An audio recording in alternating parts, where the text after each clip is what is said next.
mission, solving mysteries in the night. Chasing shadows, finding answers, shining bright light. No one's left behind, in the darkness all alone. With a heart like a siren, she brings the lost ones home. Silent cries in the dark no longer have to be. For justice, wheels keep turning, granny on the beat. Broken voices find their power, call out hope again. When Granny's crime busters run, no victims left in pain. Bravery in her veins, truth she won't disguise. With a fire in her eyes, she's got nothing to deny. Granny fights for justice, never backs down from the call. For the voiceless and the missing, she'll stand tall.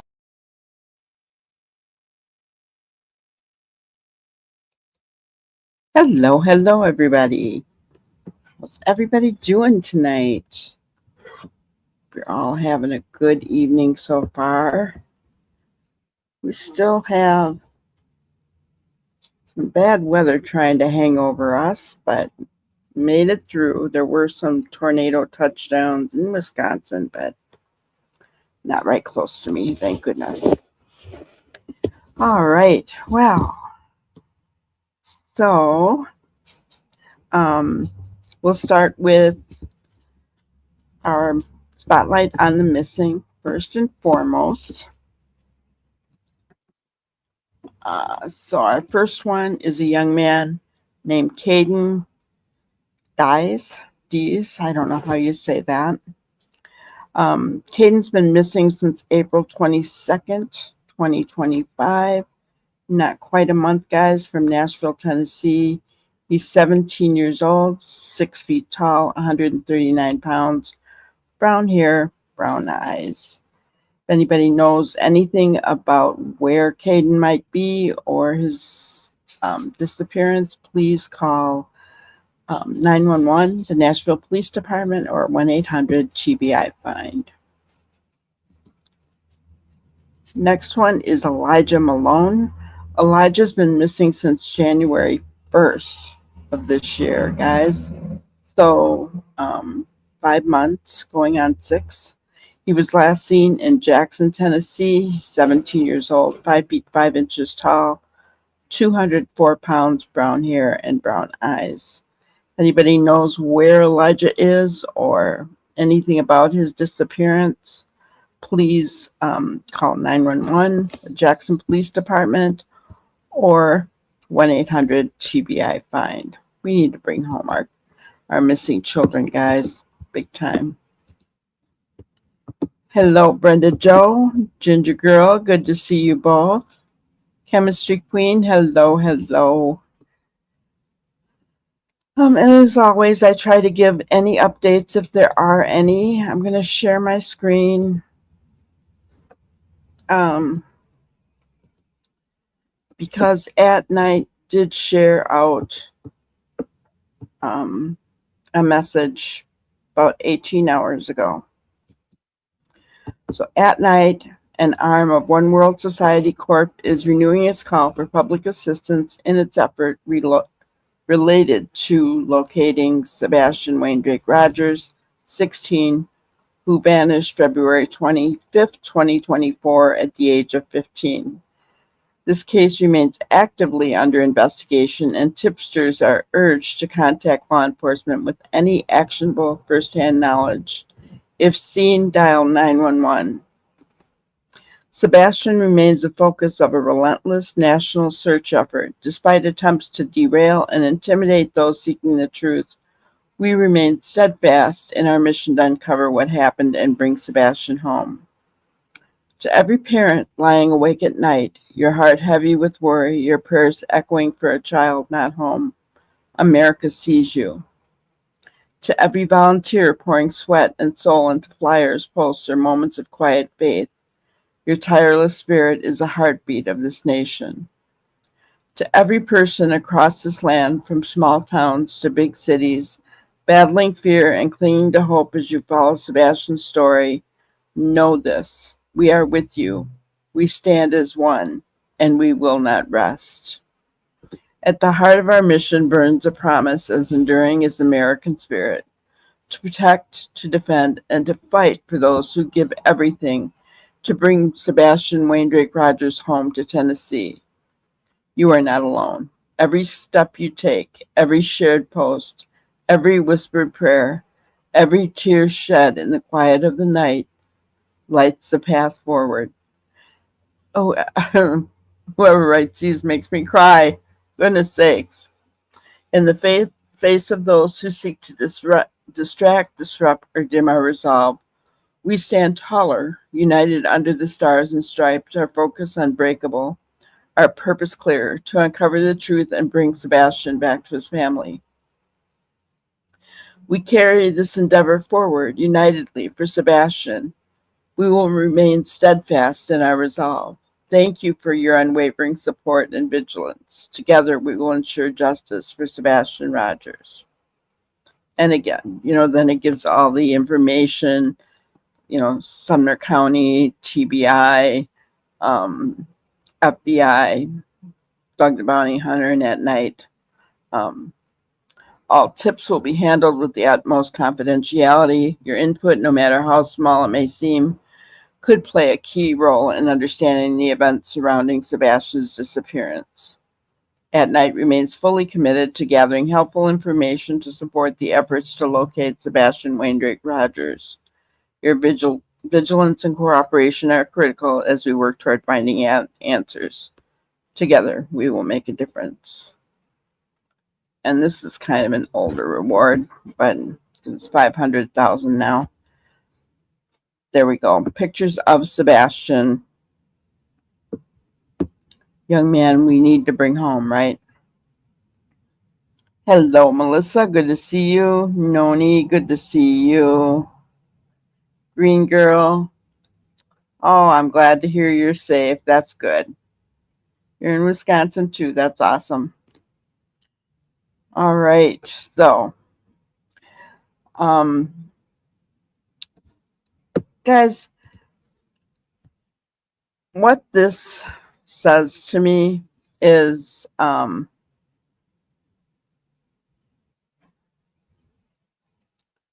they're asking for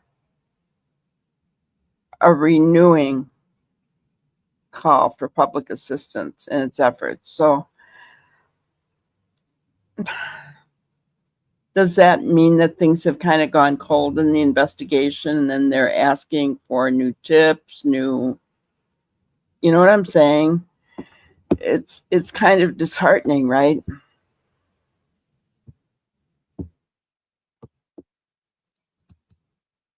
I must say that I am extremely disappointed in law enforcement and their lack of focus on Sebastian's case by updating the public. Yeah, they could at least just come out and say, we're following up all leads. This is still an active investigation. We know they're not going to give us anything, guys, right? We just know that they're not going to give us anything. But it's it's very disheartening. It's really difficult because I would love to be able to talk about Sebastian more. If I had something to talk about with him, guys, for an hour and a half every night, I would. There just isn't nothing, right? I'm not going to talk gossip. I'm not going to make things up. That's just not what we do here at Granny's Crime Busters. So every day I put a short out with this picture on it and kind of a background to grab people's attention who may not know he's missing. And I'm committed to that. My porch is lit up green for Sebastian. My dedication to his case has not wavered. But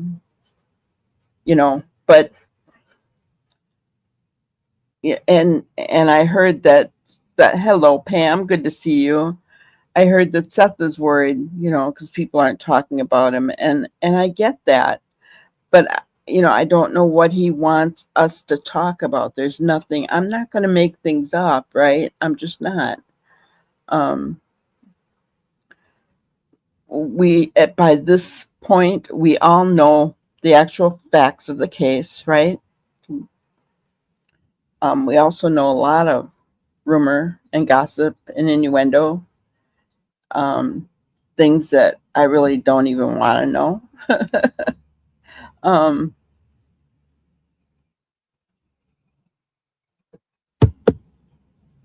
it's like Ellie forgot Sebastian right along with a couple other dirty socks and stinky feet. Yeah.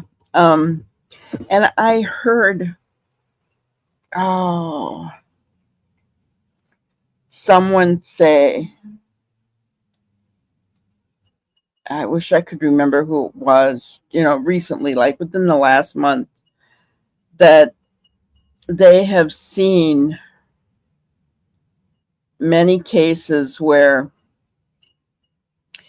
on missing children where it gets down to just one person working it in the department, and that's it, and then the case goes cold, and I just, my heart crumbled when I heard that, because it was like, and he wasn't even talking about Sebastian's case, mind you, okay?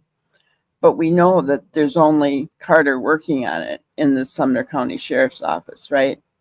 Just him. Um, so that really made me sad, because it was just awful. To think that, yes, we're down to one person in Sumner County's Sheriff's Office, leading investigating office, working on it, and you know, yeah, exactly. We need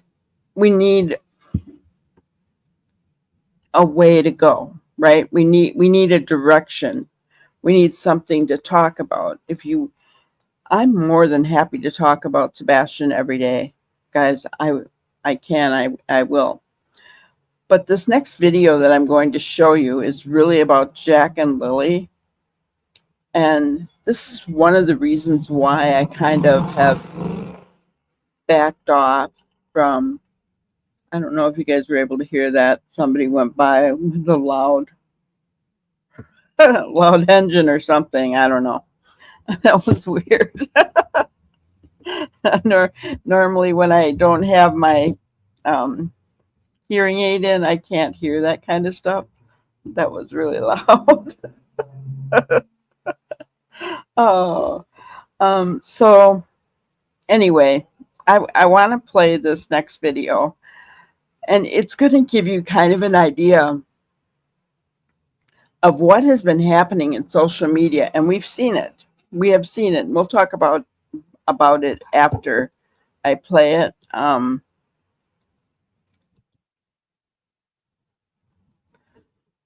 right, it's this one.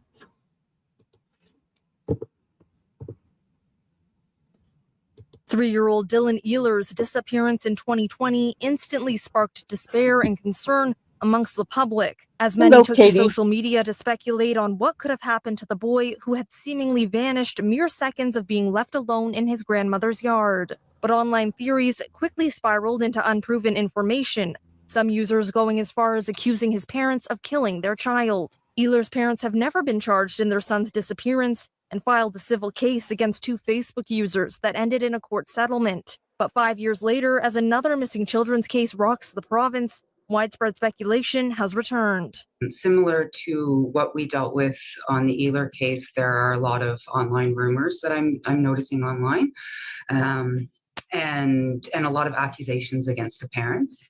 6-year-old Lilly and 4-year-old Jack Sullivan were reported missing from their home in Lansdowne Station on May 2nd. A police investigation into the missing children is ongoing, but that hasn't deterred the public from launching an unofficial investigation of its own on sites like Facebook, Reddit, and X. With respect to the spread of misinformation, inaccurate information, and speculation, I just want to say that that's harmful. It's harmful to the families and communities who are trying to work their way through a traumatic event. And so I really want to encourage people to be kind. There's a lot of information and the police have to follow up on every lead. But when a lot of it ends up being rumors, it's taking away from valid calls that they're getting and valid information that they would like to follow up on. And the average social media sleuth could be risking far more than a slap on the wrist. If it rises to the level of criminal harassment or threats, the police will certainly get involved and there can be criminal charges laid. On a civil side, the victims of these bullying posts do have some avenue to get justice. So they can file an action in Supreme Court for a cyber protection order, and a judge can order the people that are posting to stop, to take down posts, to remove groups from online, and even to the extent that, depending on the harm that is done, damages can be awarded against the offending party. And for anyone who is experiencing cyberbullying or is worried about information that's circulating about themselves, they can reach out to CyberScan to get supports with that. Ella MacDonald, Global News. There you have it. So in Dylan's case, Dylan Ehler's case, they did go to court and they got they won. The parents did, against social media people, which is kind of scary if you think about it. And it's not just content creator, it's people in chat and things like that. And yes, guys, I know we have freedom of speech, but a good point was brought up. Cyberbullying is not free speech, right? Bullying people, that's never a good thing, right? And that's why I try to make this a safe place, right? Yeah, exactly, Katie. It does feel like social media has been harming cases more than helping them, right? And Canada's laws are much tougher than the United States. So, they don't put up with that kind of thing, right? And I mean, all you have to do is look at Sebastian's case.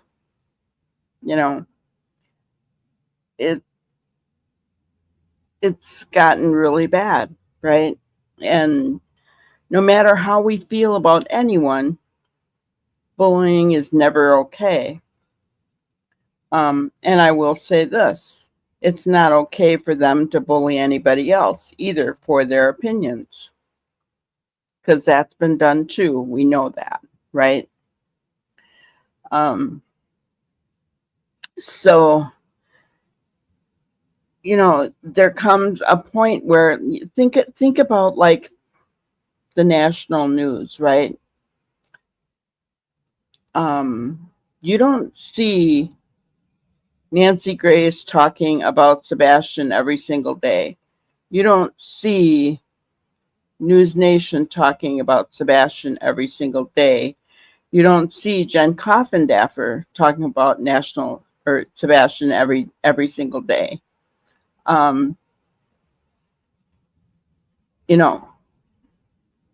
Because they stick to the facts, guys. They don't go for gossip and that kind of thing, right?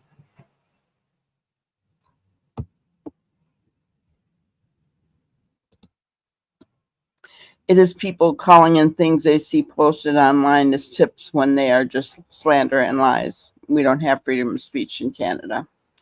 Exactly. And people see this stuff and then they call it in. That wastes precious resources, right?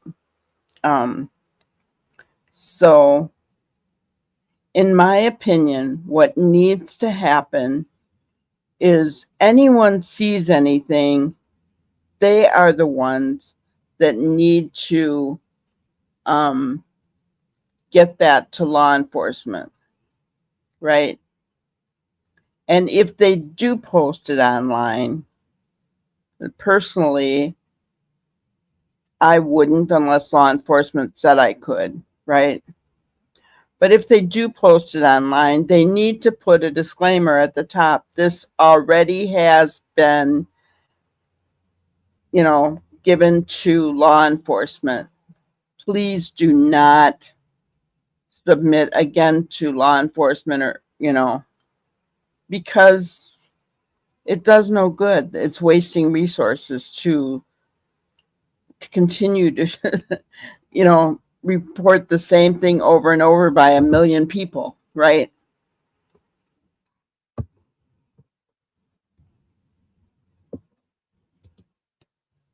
Honestly, people are so cruel on social media. I would hate to be in any victim's family shoes.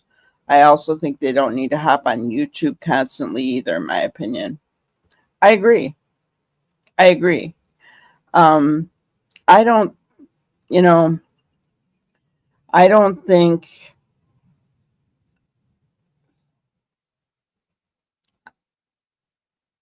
don't think family has to jump on all the time, right? There are other things that they could and should be doing. Like, I know Seth is trying to work on Sebastian's law. What that all entails, I don't know. But good for him, right? Good for him. I'm glad. There's just been so much garbage, right? And here's the bad part, guys. Here is the bad part. When you're not talking about what people want you to talk about, you don't get the views and the clicks, And so creators go back to talking about it. You've heard me say my thoughts and my opinions on Sebastian's case over and over, right? You've heard it. There's nothing more for me to say unless something new comes out, right? And that's, so it is the people who are watching the videos that drive the algorithm, right? And the bad thing is that when Sebastian isn't in there daily, he will fall.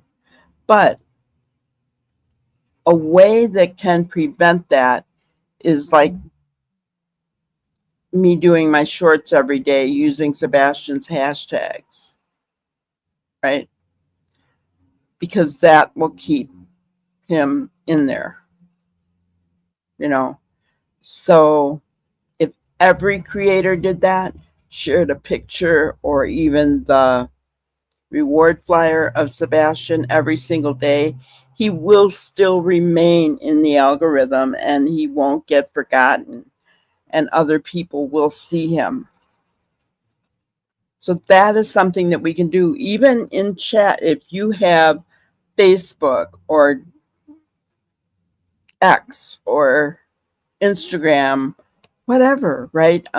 You can share the flyer or you can share my shorts every day to any platform, right?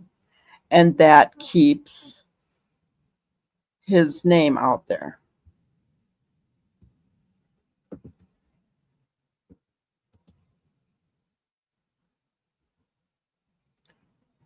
Yeah. Who has a missing child? Yeah, I know, because it's really sad, right? That yeah, they're going to exploit their trauma for clicks. And exploit their trauma, exploit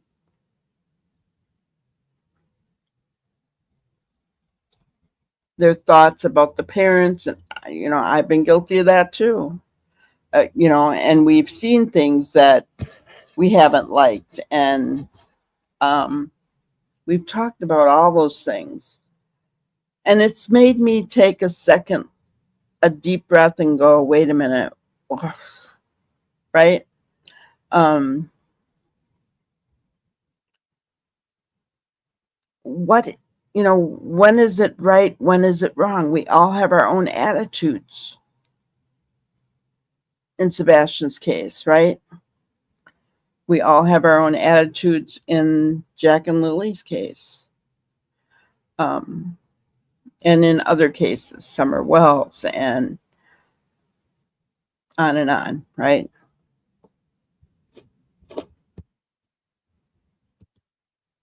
Exactly. How we feel about them is not going to bring justice for Sebastian. Sebastian needs to be found first. After that, then our opinions and justice can move forward, right? And we'll find out whether our opinions and how we feel about anyone is accurate or not, right? When they're judged by a jury of their peers. Thank you guys for hitting the like button. I appreciate that so much. So yeah, it's like a whole brand new way of looking at things from a content creator's perspective, because I don't want to be guilty of, I'm just going to say it, guys. What if we're wrong about CP and KP? And I'm just going to say this. I don't think we are. But what if we are? How are we going to feel? And we all know CP triggers us, right?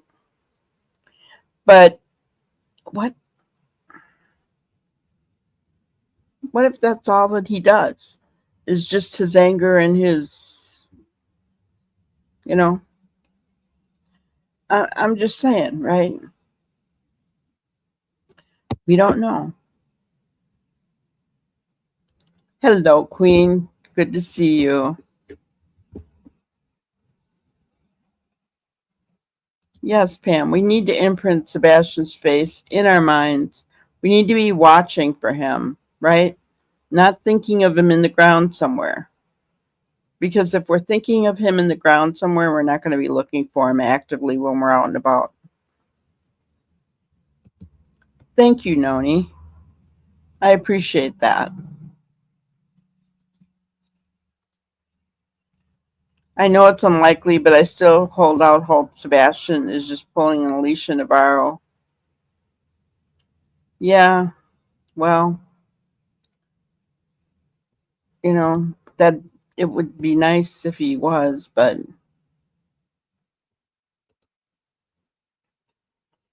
exactly, chemistry. I would, well, if that happened, chemistry, where, because I have said, you guys know my thoughts on that, where they were found not guilty, I'd be getting on here apologizing, honestly, because I would feel horrible. I would, and I don't have a problem publicly apologizing at all. At all.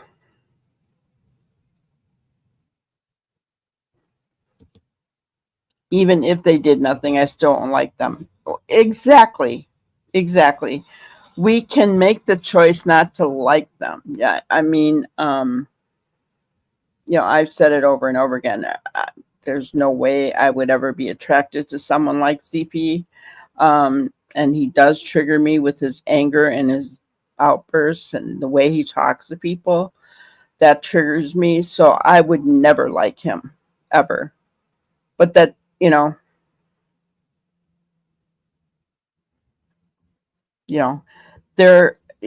that alone is not the reason why I feel that he may be responsible. there's other things to go along with it, facts that we've looked at, right? Not, and that's the thing, guys. I don't look at a person's personality to determine their innocence or guilt, right? Because it's just not,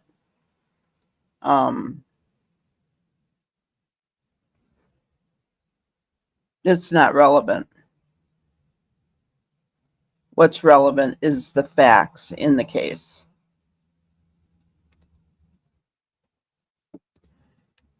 Yeah, exactly, Noni. If my thoughts, feelings about Pete are wrong, then for me personally, I'll use it to learn from, try to do and be better next time.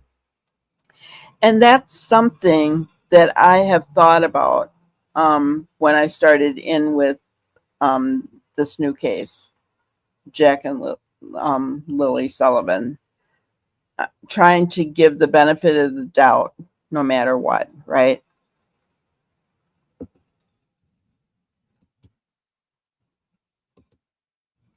Innocent until. Exactly. Innocent until. Yeah. Right.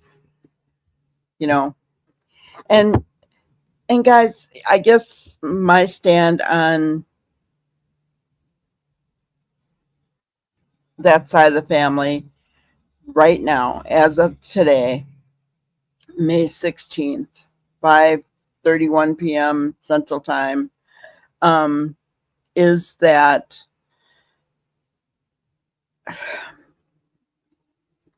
they, whether they're responsible or not, I'm leaving that with law enforcement, FBI, or TBI, all of them, right? I'm just leaving it there because there's been enough speculation and garbage out there.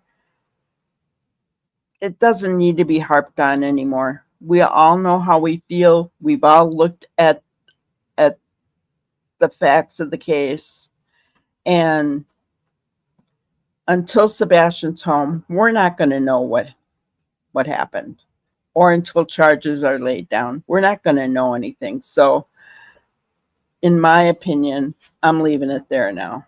I'm done with all that. I'm done with trying to figure, because we're not, until or unless anyone confesses to Sebastian's disappearance, we're not going to know who's responsible, for sure.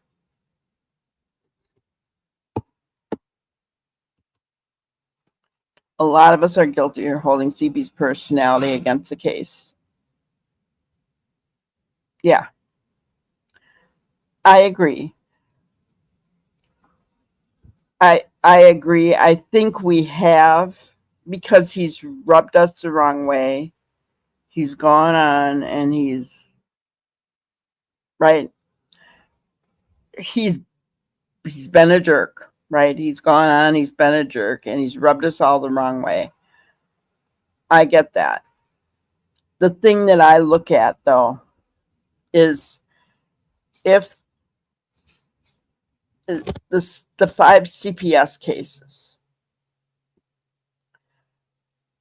So we don't know what's in those.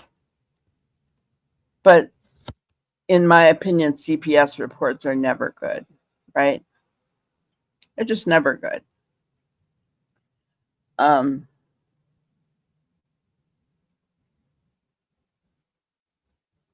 Yeah.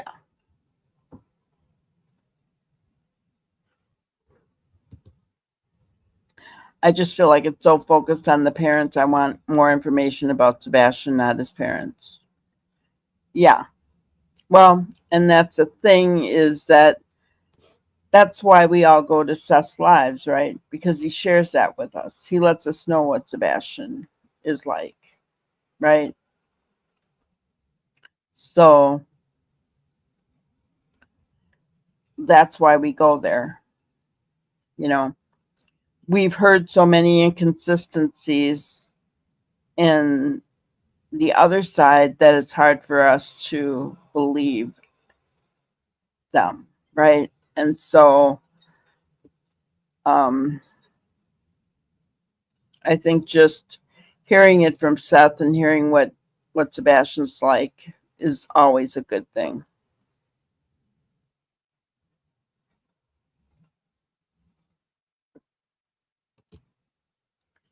I think it has helped to not be too judgmental of the parents, partly because neither have come out with the standoffish and or bad attitudes we've seen. You're talking about the Sullivans, yeah. So thank you, Juicy. I appreciate that.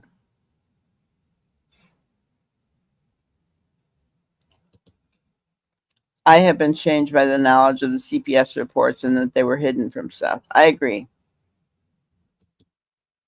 And if they weren't serious, why were they hidden? I agree.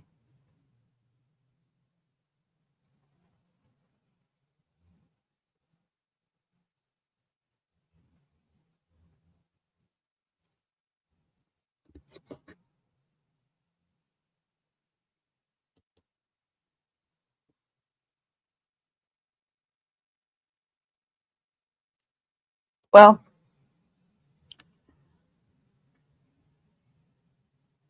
I see what you're saying, Katie. You know, if you've had CPS called on you for no reason, just for vindictiveness, I understand where you're coming from. What I will say about this is, guys, in my opinion, Seth has never lied to us. His story has always been consistent. And for him to say that, you know, he couldn't tell us what's in those reports, but for him to tell us that he read them and they were actually Sebastian's words quoted, and what was in them was so horrific that they didn't belong having any child in their custody. So I have to think that, you know, especially the fact that it was kept from him. He wasn't the one, you know, it's a little bit different situation than yours, Katie, right? Because Seth wasn't the one calling CPS. Sebastian was going to school and reporting abuse. So, little bit different scenario, right? Little bit different scenario.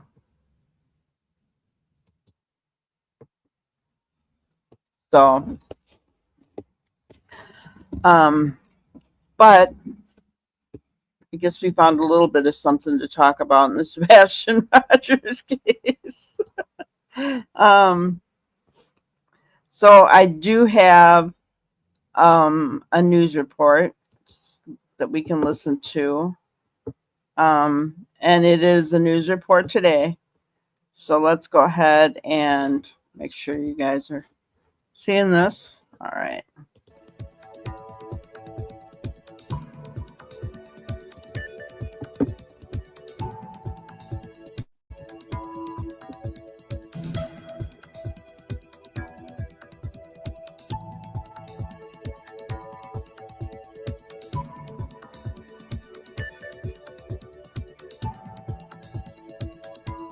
Jack Sullivan.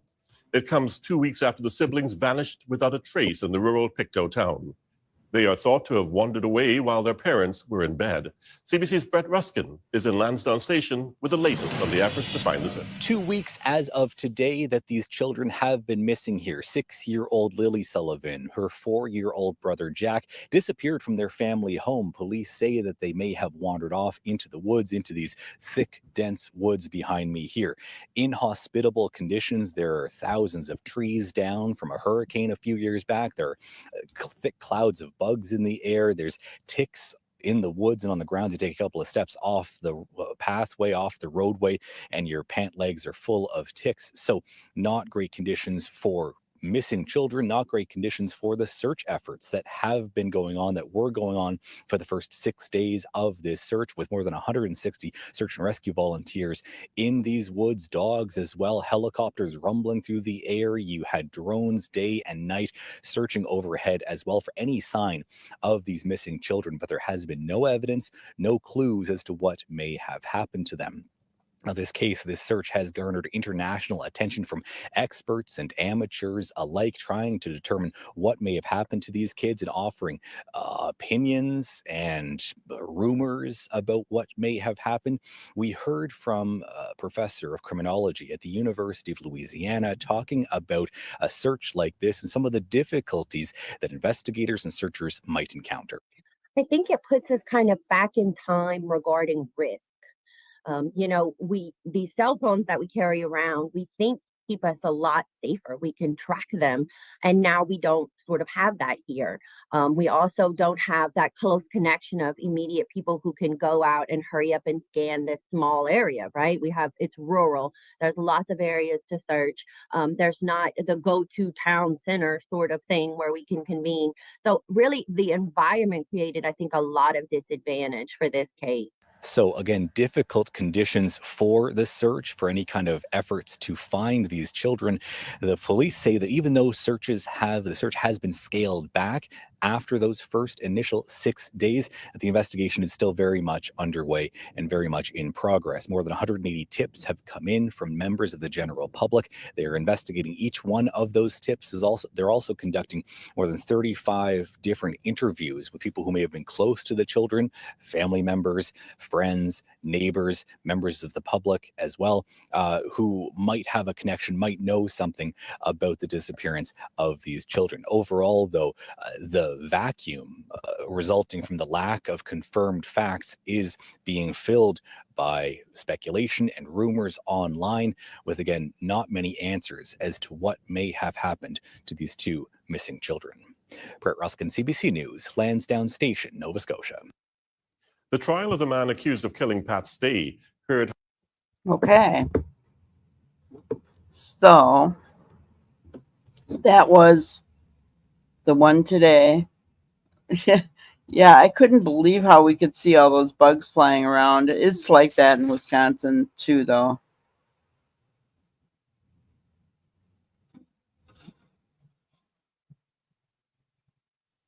Yeah, no worries, Katie. No worries.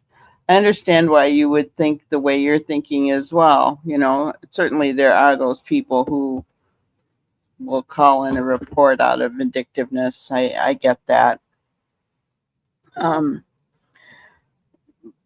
But here you go. Every time it seems like we get an update, there's something said about online sleuths making assumptions, and and there you have it, right? So I just think we all need to be really, really careful. We don't know what's going on, right? We don't know. We heard yesterday, we did hear the dispatch, that's accurate, right? But did they find anything? We don't know, right?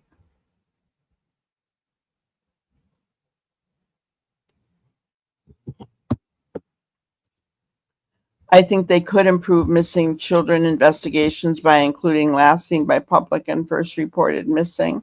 Yeah.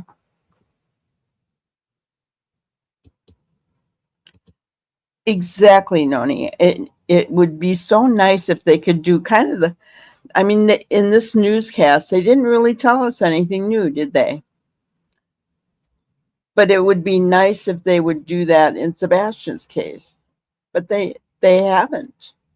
What did they do at Milestones, right? Milestones. They did the 6-month mark, the 1-year mark, right? Maybe did they do one for Sebastian's birthday? I don't remember. But yeah.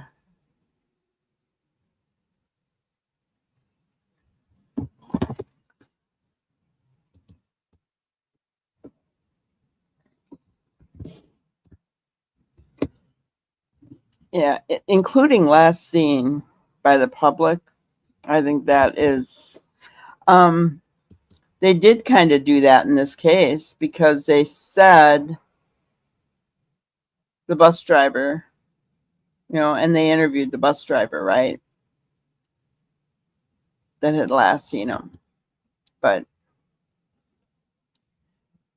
it's interesting that it's 2 weeks today, right? And you really have to wonder, where are these kids? Where are they? No matter what's going on between mom and stepdad, doesn't matter. I'm not going to speculate as to what's going on in either one of their heads. I don't know. That's for law enforcement to figure out. I guess the main thing is bringing awareness so that, like in the Gabby Petito case, there was enough awareness out there. That van, the picture of that white van for Gabby Petito's case was everywhere when she was missing and they were trying to find her. Do you remember that? And these people got back from their van trip and they said, oh, wait a minute. I think we might have seen that van in that dispersed camping site, right? And so they went back to look at their footage and they saw it and they sent it in. That's what I like to see. Social media helping to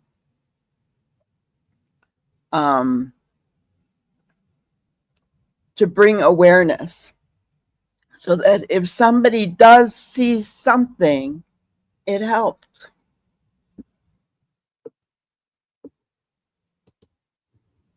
If we disregard the parents, I would like to know who else last seen the children and when. Yeah, who else last saw them?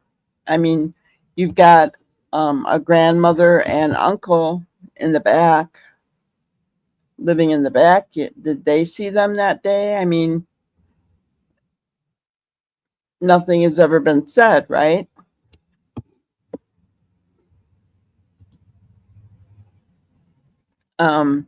So the next one I want to show is about the community feeling in that area and what's going on with it. All right, let me get that off there. 6-year-old Lilly and 4-year-old Jack Sullivan went missing almost 2 weeks ago. People who live here say they are horrified and they want answers. Well, the mood of the community last week was more of hope, tension, apprehension, waiting for good news. And when that good news didn't come, I think the mood has changed to one of sadness for sure. When Lilly and Jack Sullivan disappeared on May 2nd, more than 160 searchers scoured through 6.5 kilometers of wooded area near the home where they disappeared. The search was scaled back last week, but the investigation continues. Pictou County Warden Robert Parker says everyone is waiting daily for good news to be delivered by the RCMP. I think so far patient. Not everybody, but the majority are patient at this point. The Sullivan children both attended this nearby school. Last week, there was a public meeting held to provide information and offer support for families in this community, especially young people. Am I safe at school? Am I safe anywhere? And we have to, as parents and as adults, assure our little ones they are safe, and we have to make sure they are safe. CTV public safety analyst and former OPP Commissioner Chris Lewis says an investigation like this can put a strain on the entire rural community. Because everybody either knows those children or knows their parents or know their grandparents or all of the above. The RCMP are pursuing multiple layers to this investigation. In a release, they said they have received more than 180 tips, and they will continue to interview people in this community until they find out what happened to Lilly and Jack Sullivan. There you go. So the community is now concerned, and I get that. I would be concerned too. We're 2 weeks in, right? Hello, Mystic. Good to see you. Yeah, it is sad. 2,300 children go missing on an average every day in the United States. That's not even the rest of the world.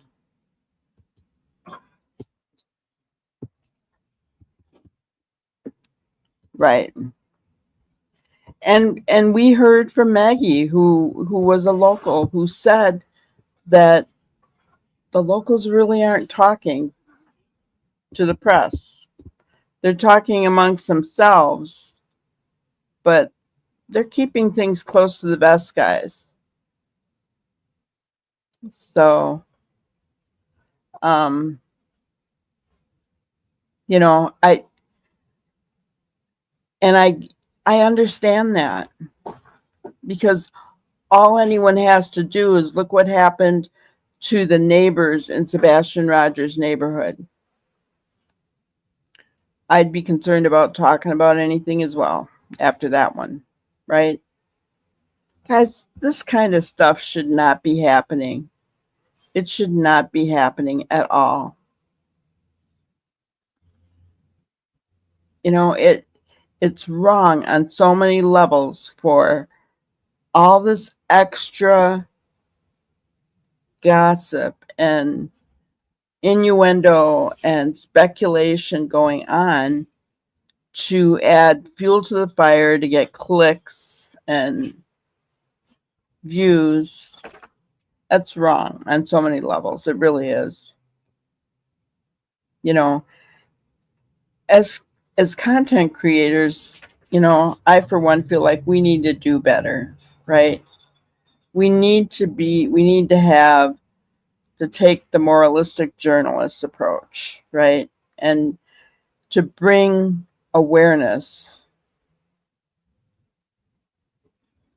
You heard a dispatch call about finding a camera and looking for the owner to share the video. Interesting.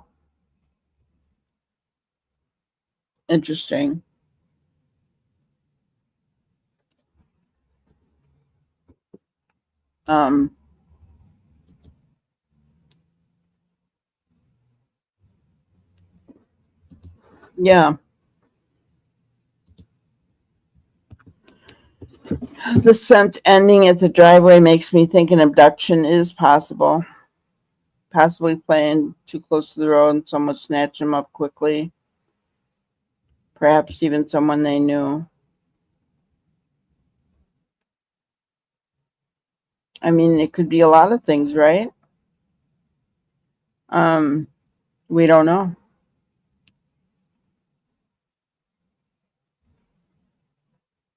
And the fact that Lilly took her backpack, did they leave thinking that they were going to go to school that day? I mean, I don't know. Is that why she took her backpack with her?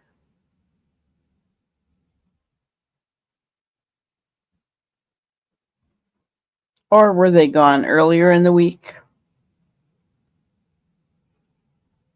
After school, after getting off the bus? I mean, I don't know, right? There's so many unanswered questions, just like in Sebastian's case, right?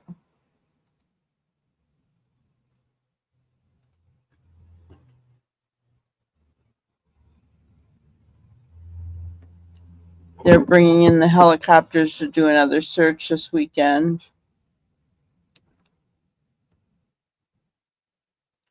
Well, then, if that's the case, that tells me that they didn't find anything from that dispatch that we heard on the 2nd.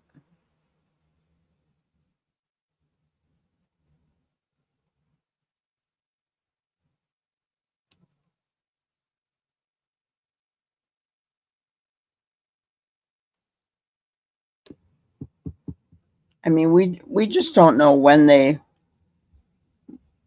when did they really go missing? Was it Friday morning like the parents said? Or was it earlier in the week? Anything's possible.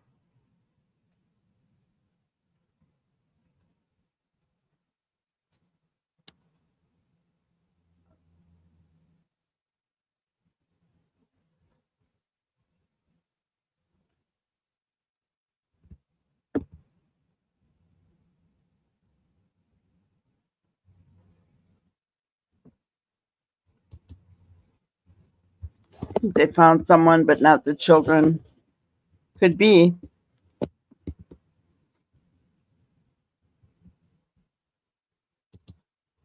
And Melissa, you're talking about Sebastian's case for Ford Pond in Oregon.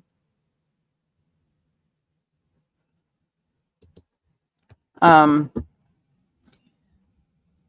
did.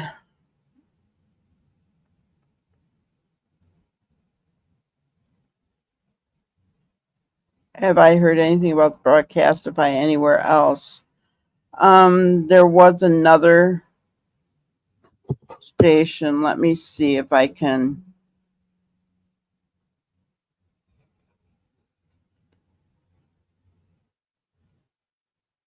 I just don't know. There was another video where someone was playing a dispatch one, but I'd have to listen to it and then find it.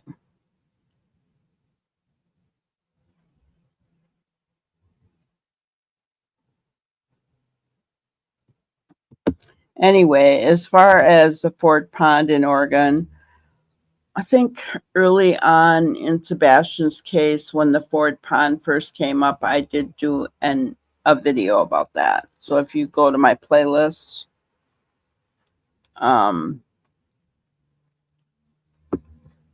but I will say this: the tattoo and the pond, I'm not going there. Just not gonna do it.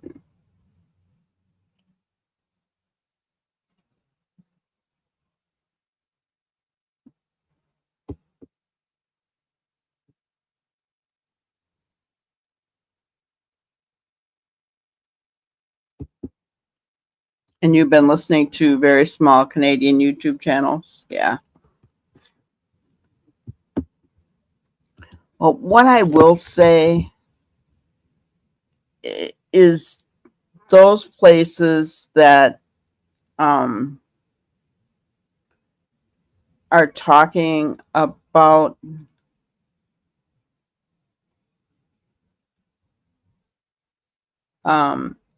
about Jack and Lily Sullivan.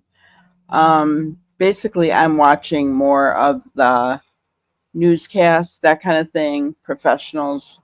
I'm not gonna, and even in Sebastian's case now, because I'm just not gonna.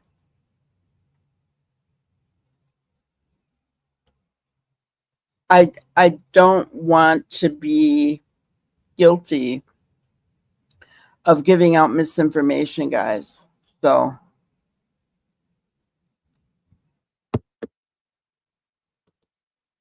yeah. Well, to me it doesn't make sense.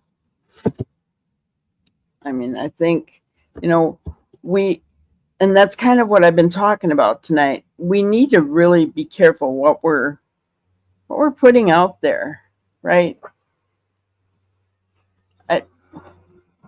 We need to just really be careful about what we're putting out.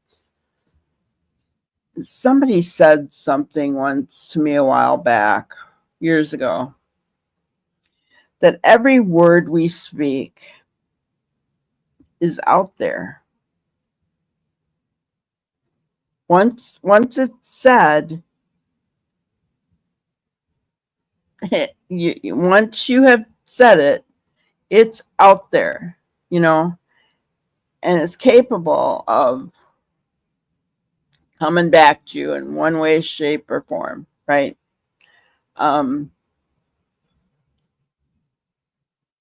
And lately, again, I've been giving that a lot of thought.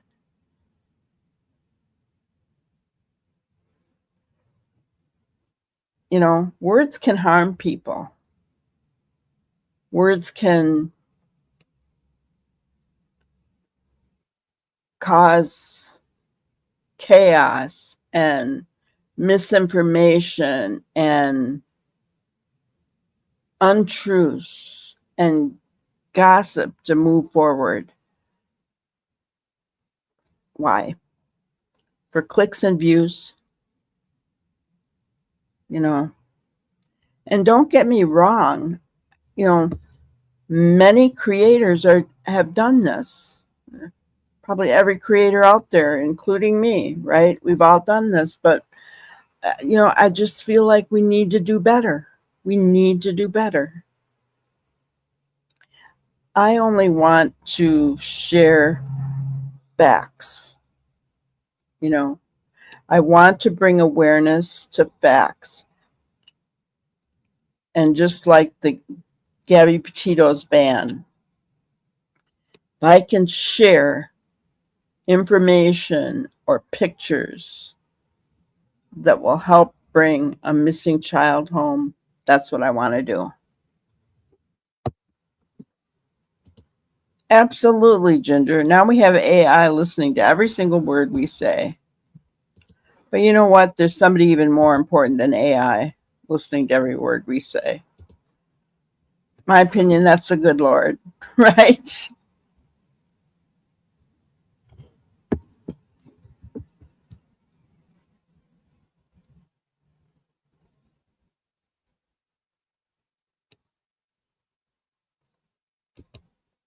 Exactly, Noni. There's so much going on in this world that needs to be shared and discussed in a rational and logical way as much as possible. No shortage. Guys, I can't even keep up with the missing teens in Tennessee. And that's only Tennessee. Every time I go to the same page that I go to, there's more at the top before I can start scrolling down to where I left off. There's more at the top. Right? But think about if and it doesn't matter what niche a creator is in. If they would just give 10 seconds and share a photo of two photos, two missing children, every time they're live, what could that do? What could that do?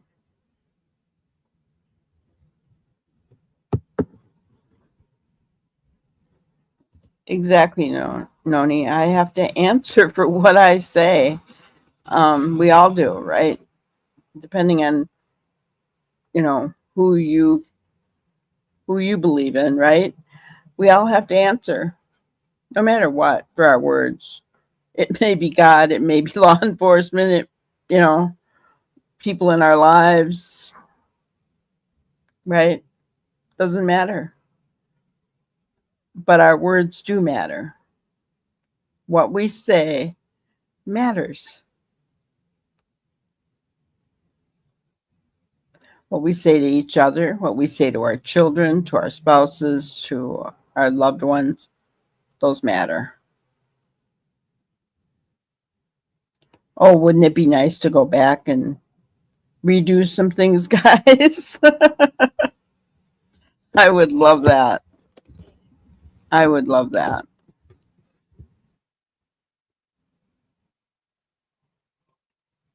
That would be interesting.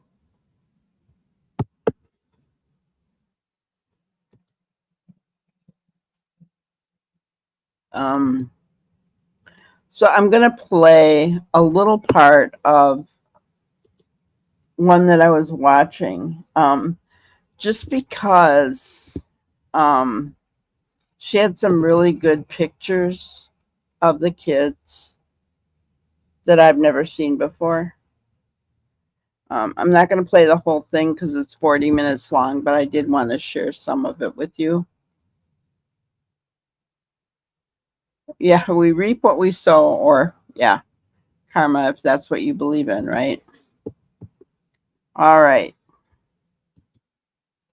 There's cute little pictures, extra pictures of these kids. Search, they found the footprints. I'll play that audio. They also found a star. I will play that as well. And then a woman found some children clothing. I'm going to play that as well. In addition to this, during the search, they realized that there was a camera. So I'm going to play that as well for you all. Now, in my last video, I covered the fire that took place in the surrounding area. A lot of people were speculating if this is even close, if it's relevant, and I found the dispatch audio connected to the fire. And I'm going to play that because something interesting is said during that clip.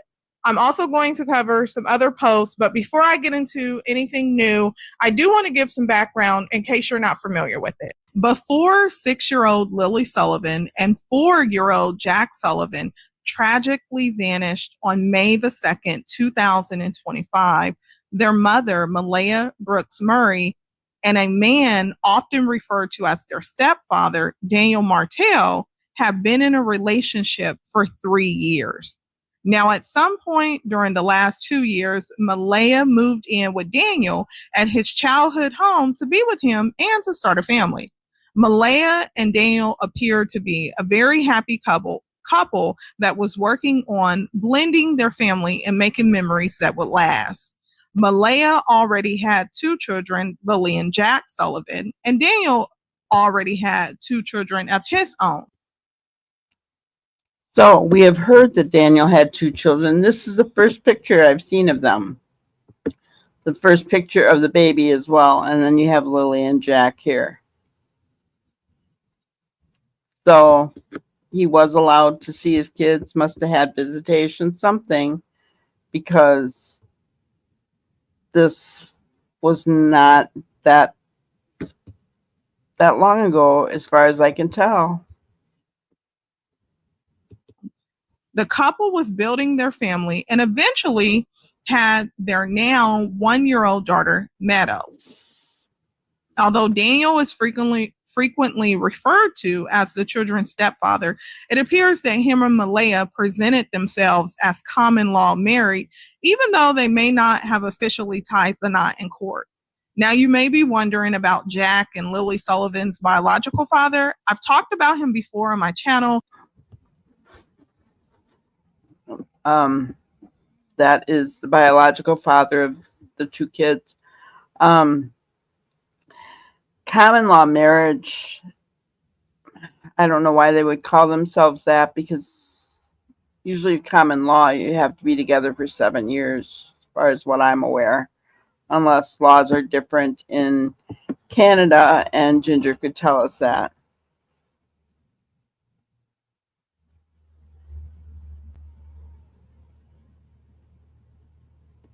Gotcha.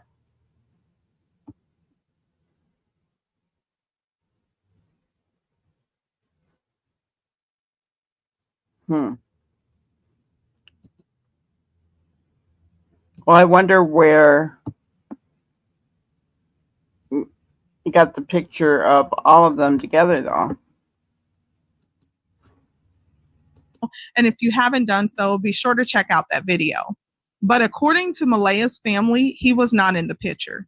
Although the kids were reported missing on May the 2nd, 2025, the children had not been at school since April the 29th, 2025. Now, we know that it has been confirmed by a bus driver and a school volunteer that Lilly and Jack Sullivan attended school on Monday, April the 29th. There was no school on April the 3rd. So, as far as the public, April 29th possibly would have been last seen, guys. The thing is, did step grandma and step uncle see these kids after that? 30th, They were reportedly kept home on May the 1st because Lilly had a cough, and again on May the 2nd for the same reason. Now, some people have asked why, if Lilly had a cough and Jack wasn't sick, they were both kept home.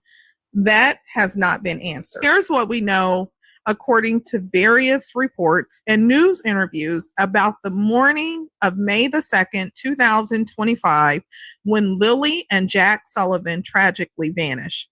According to dispatch audio, the children was last seen around 8 a.m., but the 911 call wasn't placed until about 10 a.m. There's a 2-hour time gap between the time that the kids were last seen and when that 911 call was placed. But what we do not know if that's an official timeline, because RCMP has not confirmed publicly what the timeline is.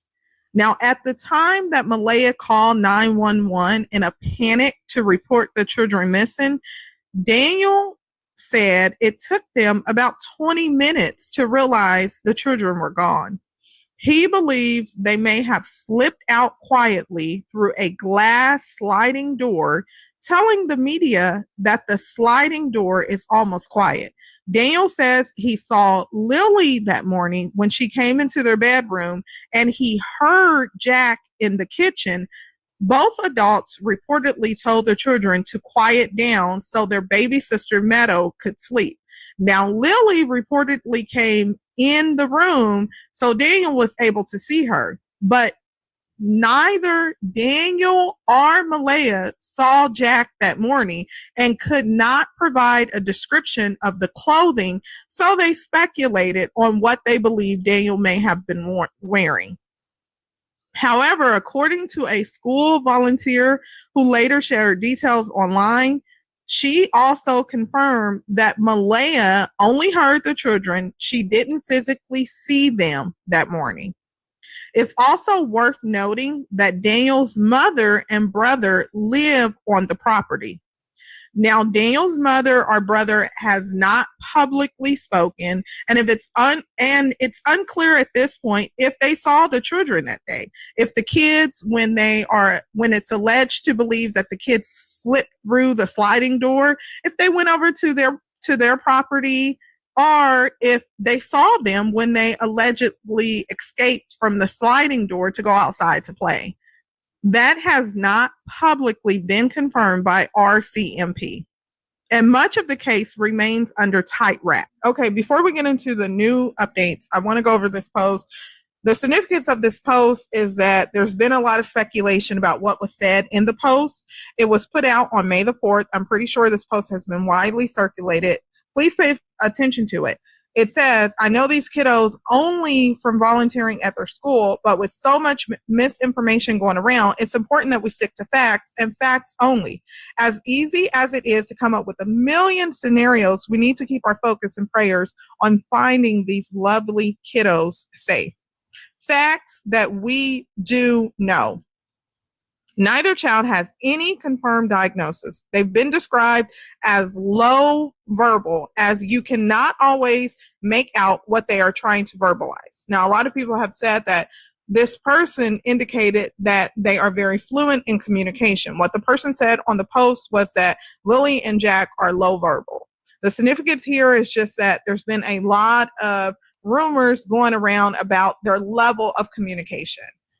Then it says it's been confirmed that Lilly was at school on Monday morning as her and I were talking about the tomato plants the school is currently growing, and Lilly was pointing out all the red tomatoes. Lilly and Jack, it talks about who they are affiliated with, and then it also says that positive clothing descriptions are not available. Now, here's the significance of this, and here's what I want you to pay attention to. It says that mom did not physically lay eyes on them Friday morning. only heard them playing in another room. So this is consistent with what Malaya has said in news interviews, that she was in the room, she was drifting in and out of sleep, or she was asleep. But Malaya has consistently said that she did not see the kids on the morning of May the 2nd. It has been mentioned that it's very possible they are scared and hiding due to all the search efforts. If you live close by, please check any places on your property where they could be hiding.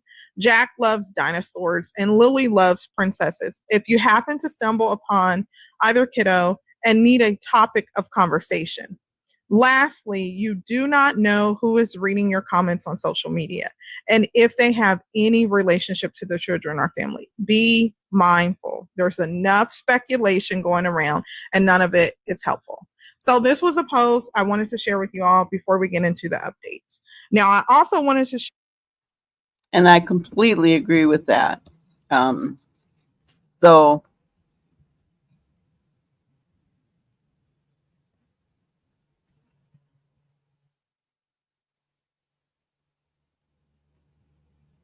okay, I'm trying to get caught up here.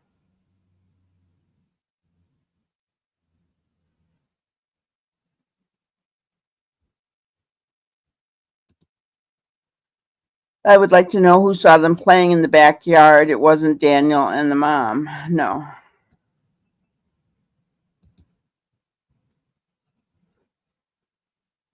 I think the mom just assumed they were playing in the backyard.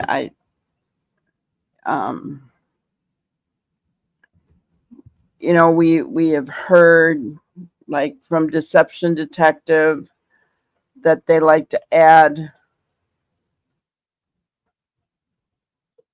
things,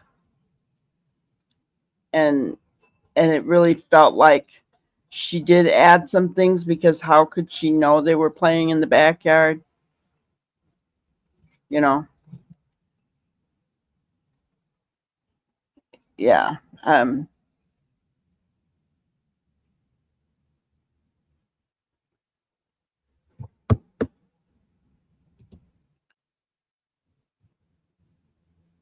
Yeah. So, I mean, there is, you have quite a bit going on, because she was, her dad, I guess, was from that tribe. And they called them indigenous, but I don't like that word. I think it just casts a horrible connotation on them. I just don't like that. We have in Wisconsin, we have reservations here in Wisconsin, not far from me, 20 miles, Nominee Reservation. I don't consider them indigenous people. I I look at them as equals, and they live on the reservation. They're allowed to have casinos, and every white people go to their casinos. Um, and they get money every month, a monthly allotment from the casinos, from the tribe. So it is what it is, in my opinion, because we took their land. So that's the way I think of that.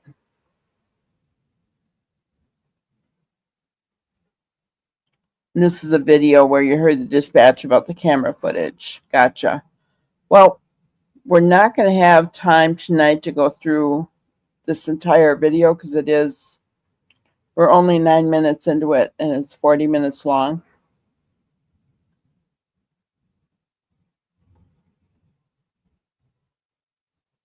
Hello, Prayer Warrior. Good to see you. First Nations people. Gotcha. Yeah. I just don't like that word indigenous. It's like I don't know.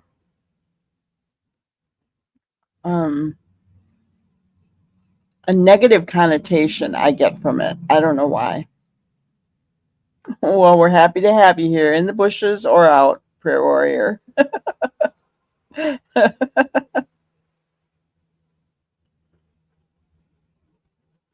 Hello, Anne.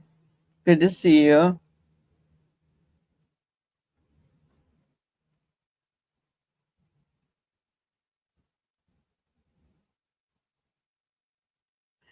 Yeah, I mean, there are a lot of questions. So maybe tomorrow we can listen to more of this and break it down and talk about the dispatch that she also must have paid for. Which I always feel bad about going and listening to somebody who has actually paid for information and then resharing it. Because they put the money out there.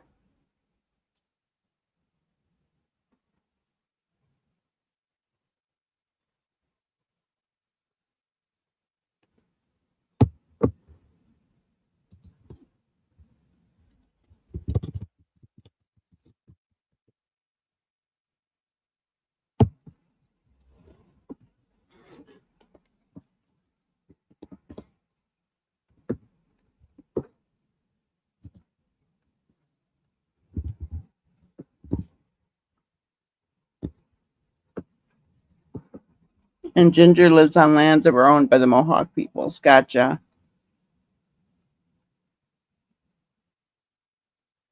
Gotcha. Yeah.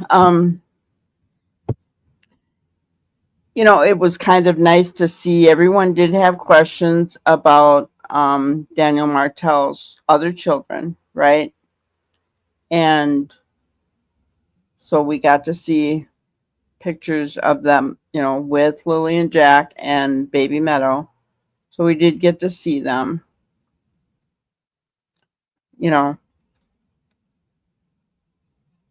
and see them as a family, right? you know when I think about the fact that they're separated right now, right? We don't know why they're separated. Only those two know why they're separated. And I think making speculations just isn't worth it.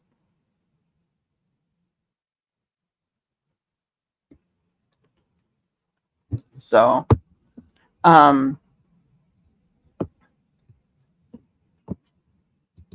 I get that, Anne. I understand that. I do get that. But it sounds, when you hear it, it does sound like indigent, right? Even though that's not what it means. That's why I said it feels like a negative connotation.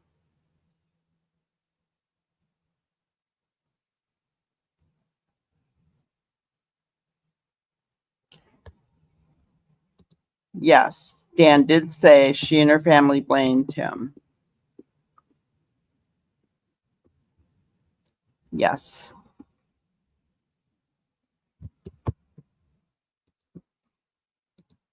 Exactly, right? I don't think labeling anybody, especially a group of people like that, is a good thing, no matter what. I just am not, I don't like labels. Anyone that knows me knows that. I don't like labels. Just don't like them. Doesn't matter who it's about or who it's for. I don't like labels. I think people are more than a label.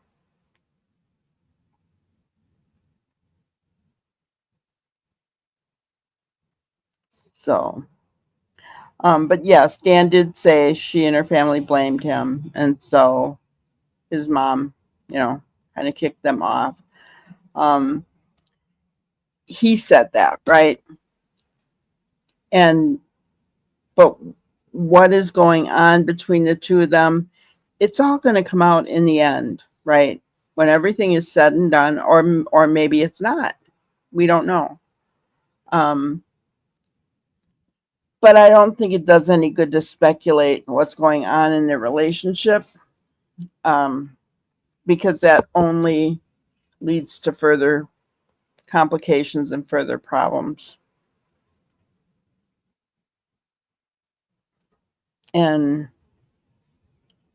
it doesn't solve anything, I guess is what I'm saying. Exactly, Ginger. We're all humans. We're all his children. He doesn't give us labels, and so I don't like labels. Just don't. Just one of my little quirks, one of Granny's little quirks here. One of Granny's little quirks. We just don't like labels. I think every person in their own right is important.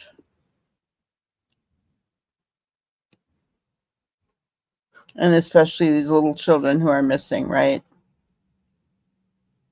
Especially those little children who are missing. So, let's keep Lily and Jack in our prayers. Let's keep Sebastian in our prayers. Because, and all these other teens that I've been posting about day in and day out, right, guys? Because they need to come home. And I realize some of these 16, 17-year-olds maybe ran away, right? Doesn't matter. They're still not with family. Right? They're still not with family. What were the circumstances that made them run? There could be a number of different things. They could just be rebelling. They could be running from abuse of any kind, right? Either way, they need help, right? Because at 16 and 17 years old, even those, they're not able to fend for themselves and to take care of themselves, most of them.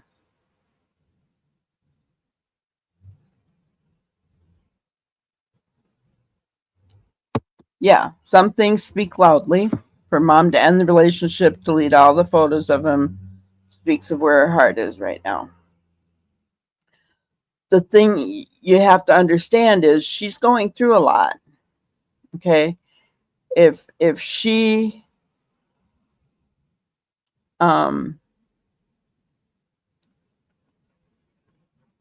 is not responsible for the loss of her children, I can't imagine what she's going through. Or even if she is. I mean, we don't know.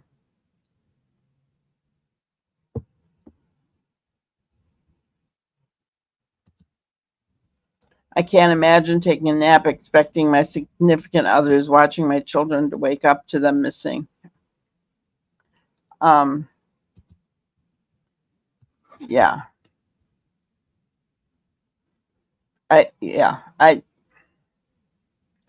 And there's lots of things we could say about that too, right, Katie? We can make judgments, we can make rash judgments, we can make harsh judgments, but what does it get us in the end? The kids are still missing. The kids are still missing. And so a tragedy like this can split people up big time, right? Can have a tendency to lay blame. It's happened in families where a child has died, right? Sometimes it wrecks the family. The parents just are so distraught they can't come together and end up lashing out at each other, blaming each other for the death of their other child. And I mean, you see it all the time. So how much more here, right? How much more here? Because there's a lot of unknowns, right? There's so many more unknowns that it's just a big problem.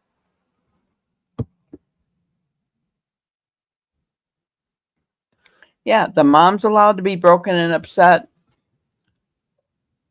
You know, so is the stepdad for that matter, if he really loved those kids. I mean, we don't know, right? We don't know. But I really feel like law enforcement will figure it out. I really do. I like the way RCMP is handling, at least the public in this case, because they're talking, they're giving updates, right? They're letting the public know what's going on. And like I said, I have never ever had law enforcement come out in the beginning of an investigation and say they don't feel the kids are alive any longer. It's like, whoa. I mean, that was a shock to me. So for them to say that, yeah, and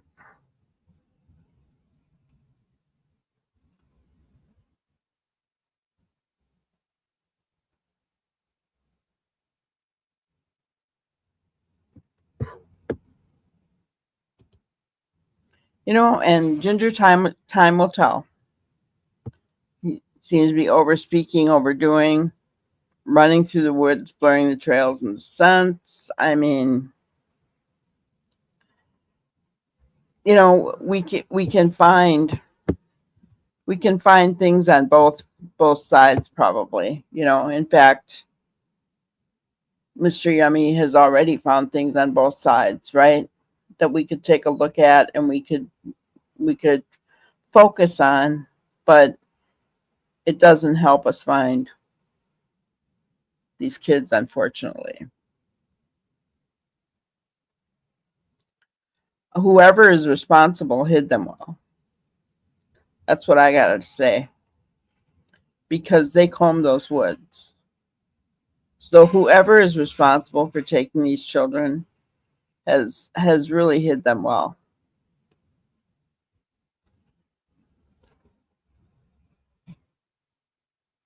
But which is sad.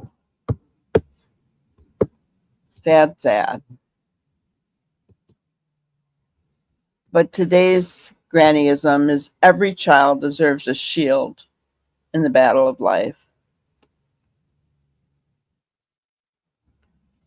Somebody needs to be a shield in every child's life. Guys, this world out there these days it's wicked. I would have never thought like that when my kids were growing up. But with all the trafficking out there nowadays, the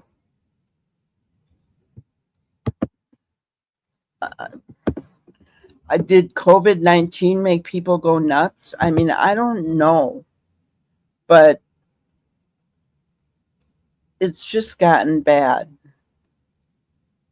It's just gotten really bad. Our children need to be protected. They deserve a shield. They deserve a shield. Yeah, it is. It's total evil. It's total evil.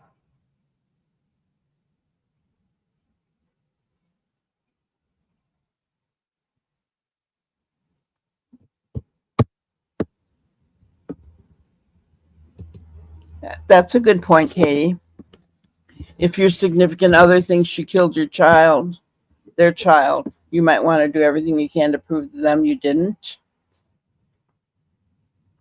Yeah.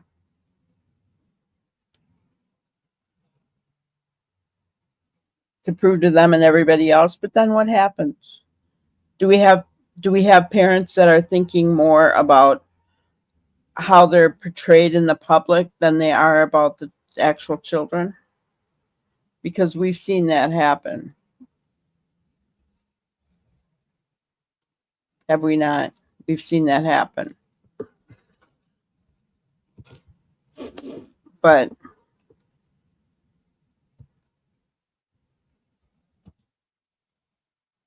Well, and you know, that's a thing. If law enforcement really does not feel those kids are alive,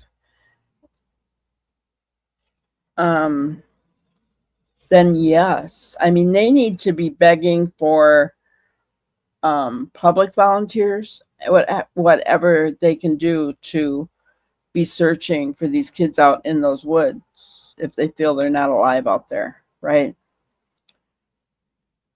That's my opinion. I just really feel like they need to be out there.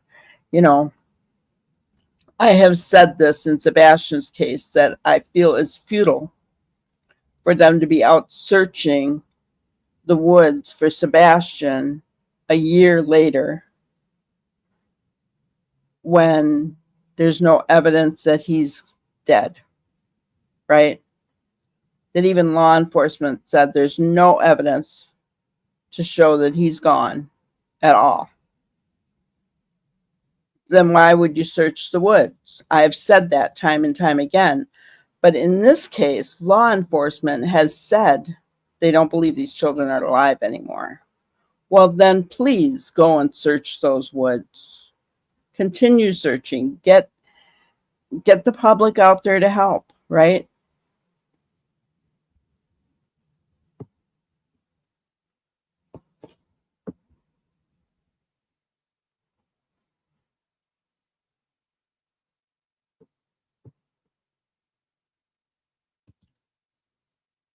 I can see that, Katie.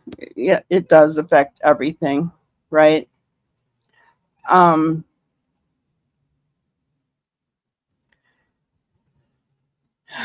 you know, it's hard to say how any of us would react, right?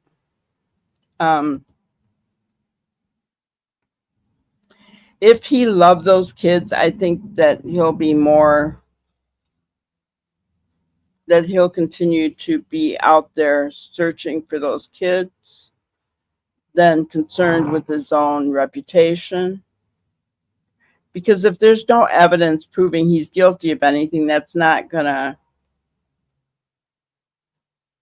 you know, public hearsay is not in a court of law, right? Exactly, Ginger. You said it better than I could. I wouldn't care what the court of public opinion thinks of me if my child needs to be found.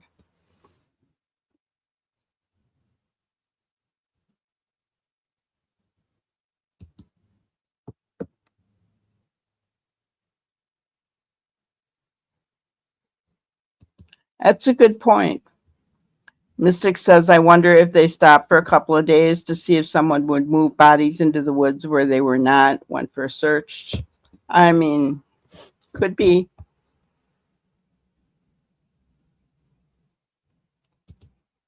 And yes, I mean, CPS is not letting him see his baby,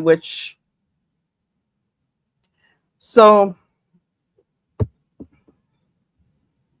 that's got to be hard. Yes, it's got to be hard. But what's the reasoning behind that? I mean, usually there's some kind of evidence, I would think. Usually CPS has to have some kind of evidence before they say, no, you can't see your child. Don't they? Or are they that corrupt nowadays that they don't have to?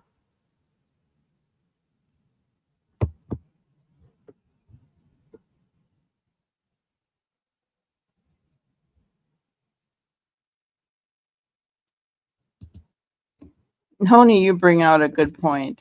If a person is innocent, they want and need people to trust them. But to get trust, a person must also become vulnerable. Think about how hard it'd be to be vulnerable with what we've already witnessed. True. That's very true.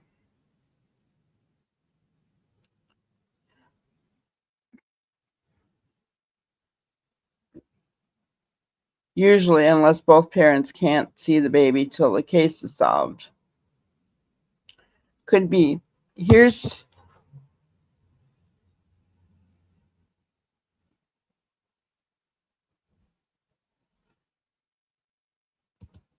Well, wait a minute.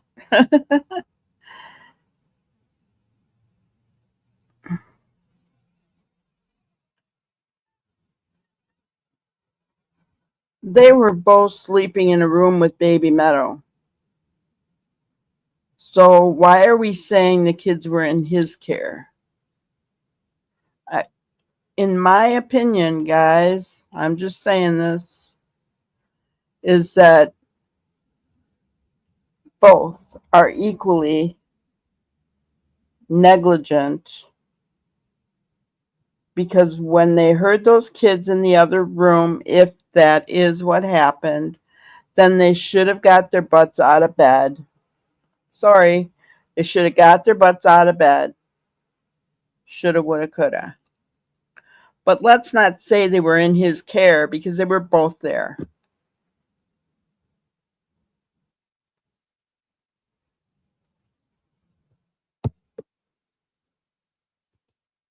Yeah, I think neglect from both.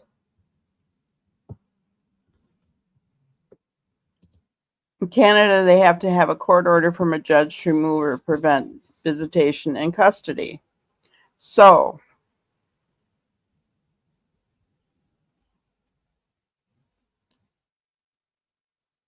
yes.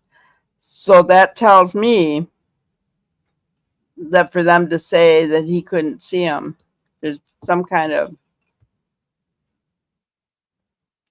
there's something there, guys.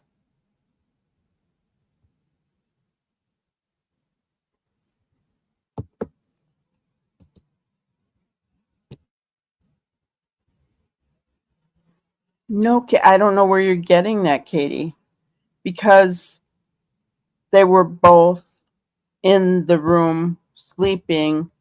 Both Dan and Mom have said they were both in the room sleeping with their baby Meadow. And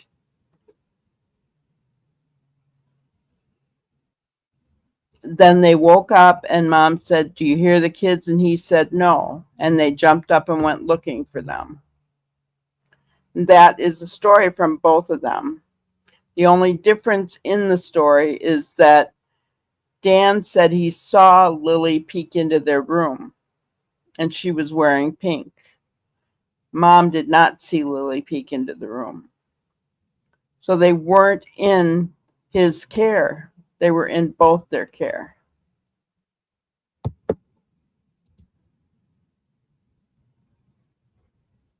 They weren't napping. They were sleeping. It was in the morning.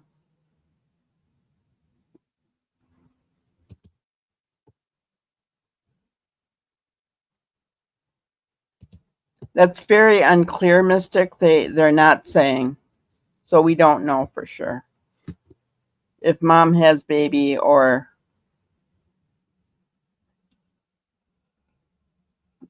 we don't know. Again, she wasn't napping. It was sleeping overnight.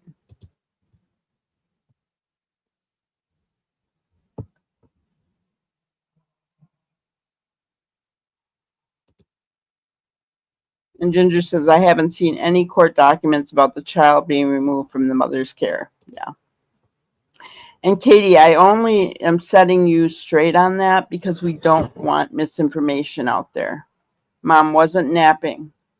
They had gone to bed at night. The next morning, they were in and out of, they were kind of dozing. That's not napping. They're, you know how you do when you're in the morning, oh, I'm going to roll over a little more, sleep a little more kind of deal. And she could hear the kids as she's kind of, you know, starting to wake, but still really groggy, kind of sleepy and just, and then all of a sudden at 8 o'clock, she said to him, "Do you hear the kids?" And he said, "No." And then they both got up at the same time. So it was overnight. You know, they weren't napping. It wasn't like that.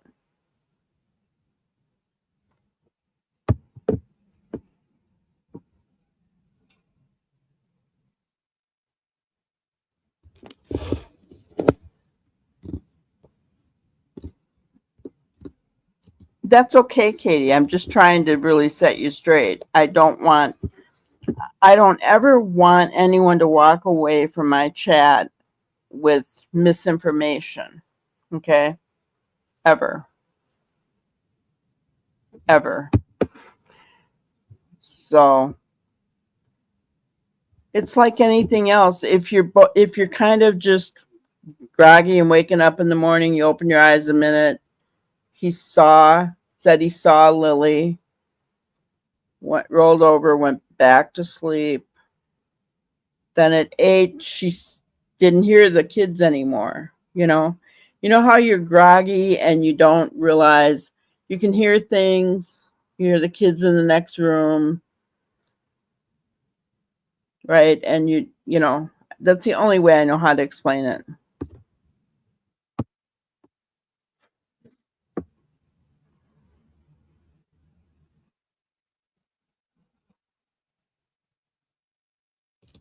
Gotcha. Yeah, no worries. I just want to make sure that, everybody has accurate information because I don't ever want, anybody to leave my chat and say, well, Granny said this. No, Granny only talks facts. If I ever give out any misinformation, I would try to correct it. But the biggest thing is, it's not whether, every parent makes a mistake. Should they have gotten out of bed when they heard the kids up? Yes. Every parent I don't know of any parent who hasn't made a mistake in raising of their kids, ever. I do not know of any, right?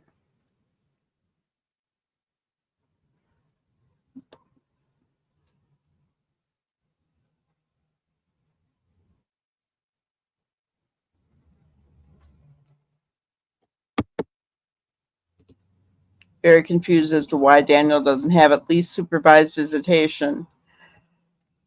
Which makes me wonder, what do they have? Oh, welcome back, Chemistry. Good to see you. Yeah,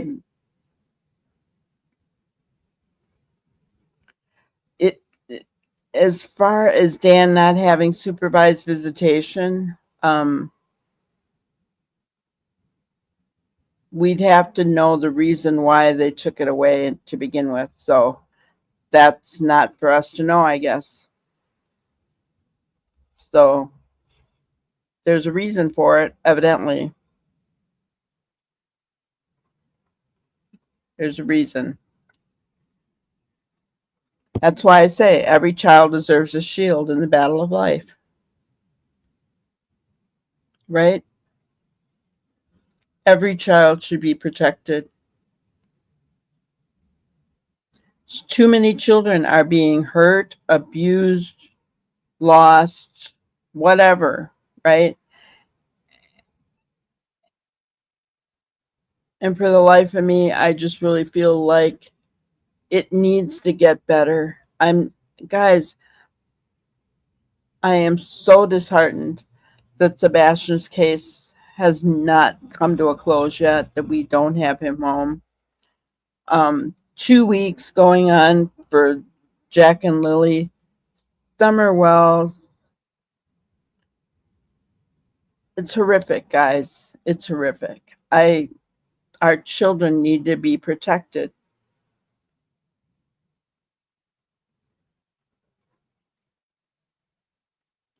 Our children need to be protected.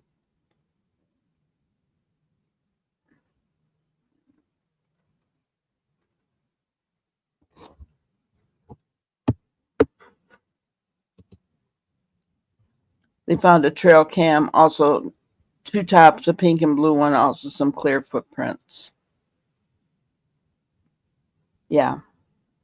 Well, tomorrow we can watch that other one, the one that we were just watching, but we can listen to the whole audio that she shows.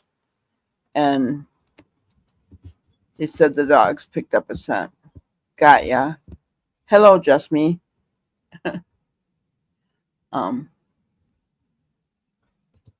And you heard that clothes were ruled out as evidence.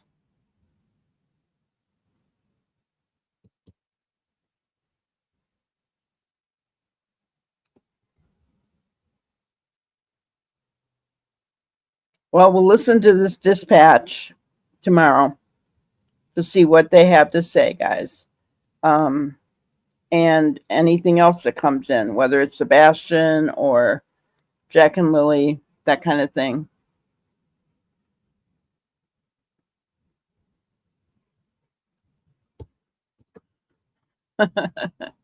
Thank you, Noni.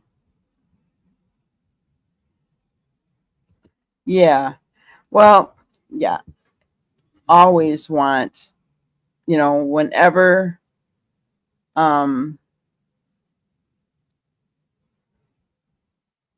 whenever we talk about things in here, I always try to set the record straight and provide facts, right? And we can do that and set the record straight, but still be kind to people. We don't need to attack people, right?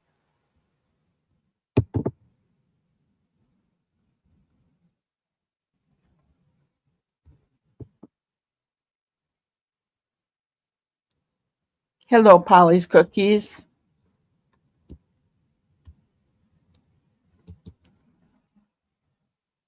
Correct me if I'm wrong, Ginger, but I think that they have to have more than just an accusation to not let him see his kids.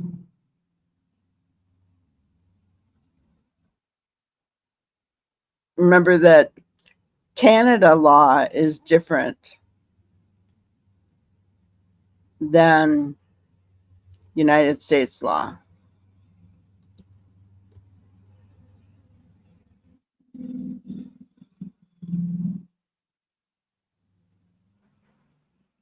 And in fact,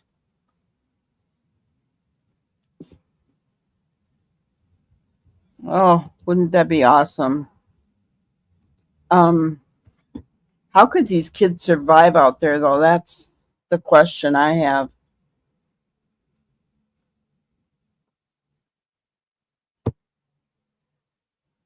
I mean, guys, there's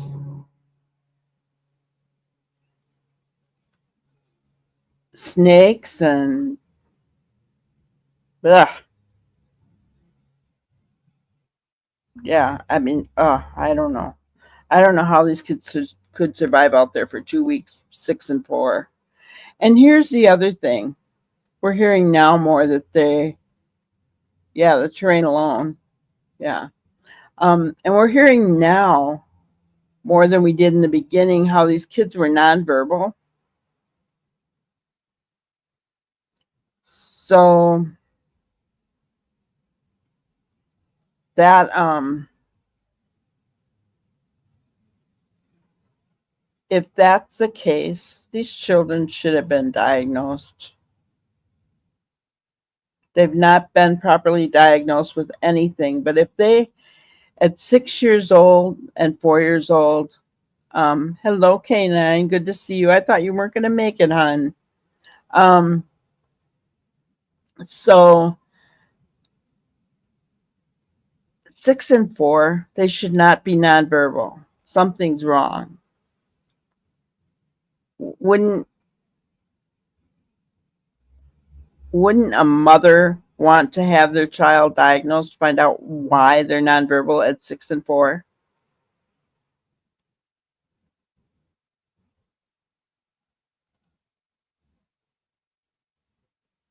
I'm just saying.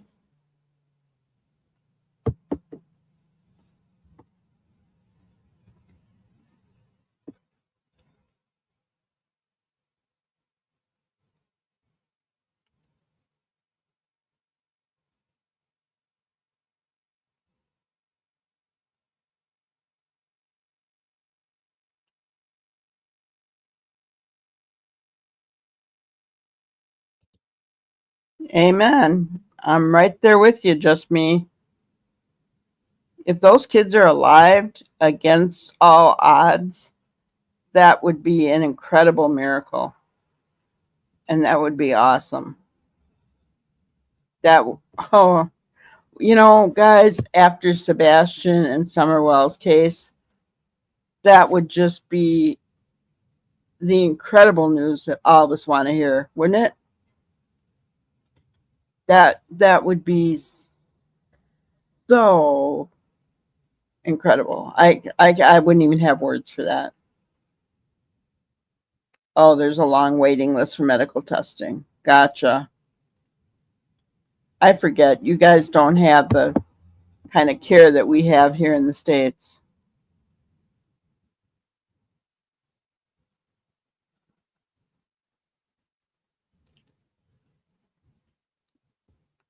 Oh, no, Ginger just answered that.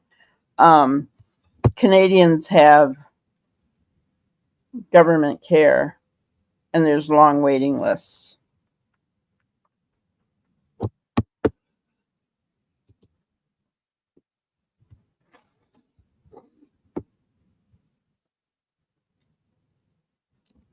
So, well, that's all I have for today, guys. We can watch the rest of that video tomorrow and any updates that come in.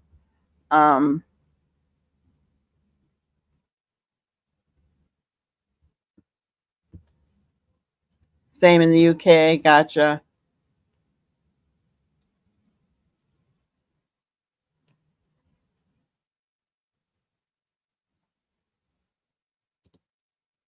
Right, Polly. But that's the States. That's not Canada.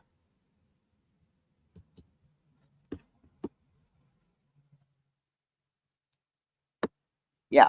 Their healthcare is something we definitely don't grasp, right? We don't understand that. So that's why we have our ginger girl here to help us out.